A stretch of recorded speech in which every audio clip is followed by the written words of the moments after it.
Did you had any work with special teams in the past?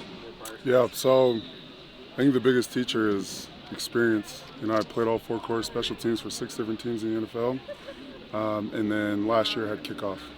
So kind of started this ball rolling, and then when the opportunity came, obviously I had to jump on it. Are there any impressions you have early on of presumed starters, Luckers, and Ozzie kickers? Oh yeah, Lockie. Yep. So Lockie could be the most talented guy in the country. With him it's about consistency. He can boom it, he can let it hang up there for 5 seconds. And so what we're working on is just consistency there and confidence. And when he goes out there, that he's going to have the full confidence of everybody on the team. And then as far as Luckhurst goes, he had last season almost outkicked his leg, right, by week 8, week 9. And so, understanding what that entails of being a second-year player over here and doing, handling kickoffs and field goals and that stuff, we have a good picture of what, it's going to look like and what we want it to look like this season. You said he outkicked his leg?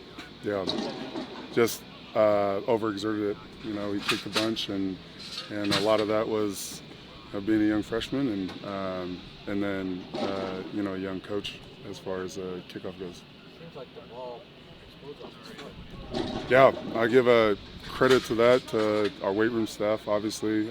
He's been in the weight room, but then you expect big jumps from a first-year player to a second-year player, especially a specialist where you have all this pressure and stuff on you, but you get acclimated to college life and things become normal instead of brand new.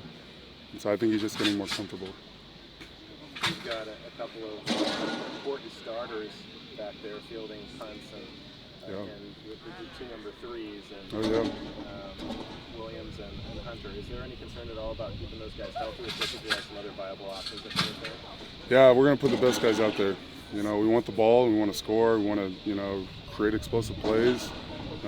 Deshaun Jackson was back here returning punts, and he could do it in the NFL and can do it here. So it's not so much about that as it is, their player load and how they feel going into the punt or the kickoff, right? And we have Coach AT back there and Burrow back there as well, coaching both those positions. So, there isn't a better guy to have than your actual position coach, though. How much do you want to get Jaden involved in special teams? Oh, man. If it was up to me, every play. He's an explosive player. You want the ball in explosive players' hands, but we'll see what his workload looks like and how we can get him in. You're not just a special teams coach, you're outside linebacker coach. Absolutely. You've got some good guys working with on the edge. Can you talk a little bit about Miles and David and Xavier and all the guys that are in the depth chart? Yeah, I think the biggest thing about this season compared to last season is there's real competition. Each one of those guys could play. Each one of those guys could start for another team. And so creating that competition, but then the camaraderie behind it too. So we rotate our guys, first and second team. If there isn't a first and second team, you can ask those guys. One day they'll take in first reps, the next day they'll take in second reps, but it's a constant rotation, which I think will happen in the season.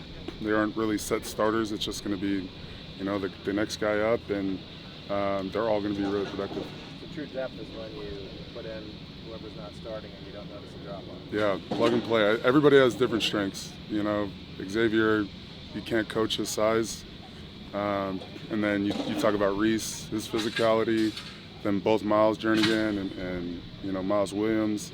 They're really athletic. They're kind of the prototypical outside edge guy as far as height and size, or height and weight, and they can do a lot of stuff in coverage. So we got a good group, good solid group. Miles Jernigan had a pretty good spring. What have you seen from him heading into this season? Yeah, just more strength. I think that was the important thing going into the summer, was adding strength. He knows the defense through and through.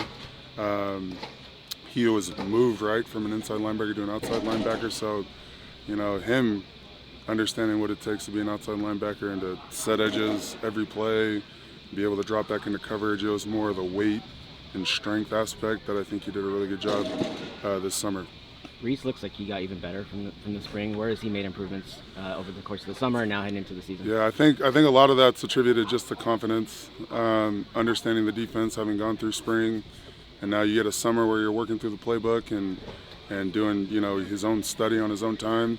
to where we come out here and it's really everything starts to slow down and he can showcase what he has. But we're excited.